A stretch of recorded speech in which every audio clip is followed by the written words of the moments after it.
why is English our general language? Great Britain is a small country. England even smaller. You'd expect the Indian languages or Chinese to be a general language. How did English become dominant? It's a chance of history. In the 16th century, first Henry VIII, he's the one with the 6 wives, although not all at the same time, and the one who started the Church of England, as well as Elizabeth I transformed England into a maritime, seafaring, trading nation.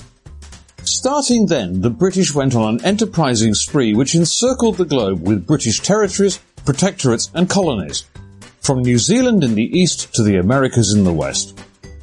Today, something like 800 million people speak English either as a first or second language in approximately 67 countries. In 27 organizations, it is the official language. If you include third and fourth language English speakers, it's something like 1.3 billion. That's, of course, an American billion, not a British one. But the basis of the language comes from the old Saxony part of Germany, spoken by the Angles who eventually settled the Anglia region of Britain.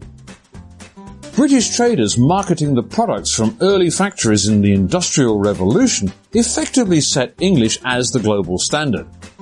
Often today, instruction manuals for everyday items are only printed in English.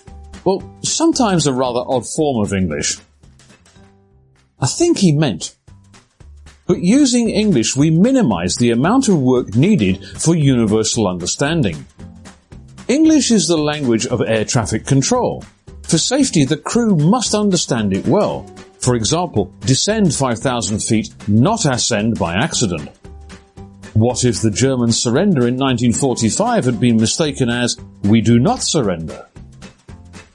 In a world where more and more people have low-cost global communication, the need to be understood correctly is obvious.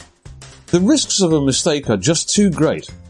When we have weapons of mass destruction, it's really not good enough to say, "Oops," if we end up in a Dr. Strangelove situation where we accidentally set off bombs which are a doomsday machine. Jim Hacker, as the BBC's new British Prime Minister, was being shown around the British Forces headquarters when he asked if the hotline to Moscow worked. The Chief of the Defence Staff replied saying, "Well, we got through once, but nobody seemed to speak English. We try not to use it because it creates too much panic at the far end." Good English skill enables a prosperous career. What's more, the need for good English skill increases every day, no matter if it is a small enterprise in Hanoi or a giant in Shenzhen. They all need to be sure that contracts say what was meant or run the risk of disastrous losses. Any arbiter will go back to what was written in the contract. Intentions are hearsay and unimportant. It's a buyer's job to exploit vague wording. Millions of dollars get written off in after-the-event discounts just to get partial closure on accounts. That makes a joke out of any kind of revenue review board figures. What's more, can cause businesses to fail. I've also seen contracts managers at their wits' end trying to rescue the meaning and essence of a contract, all for the sake of a read-through and elimination of simple spelling mistakes which made the contract unenforceable. It's what was written and signed that counts. A supply contract worth £50,000 isn't a big risk if it goes wrong. But one worth £1 billion is a big threat if the vendor gets it wrong and financially collapses as a result. People lose their jobs and economies collapse. Look at the ghost towns in Finland. A Softpedia article from 2015 said that 2,300 jobs were to be axed in Finland alone.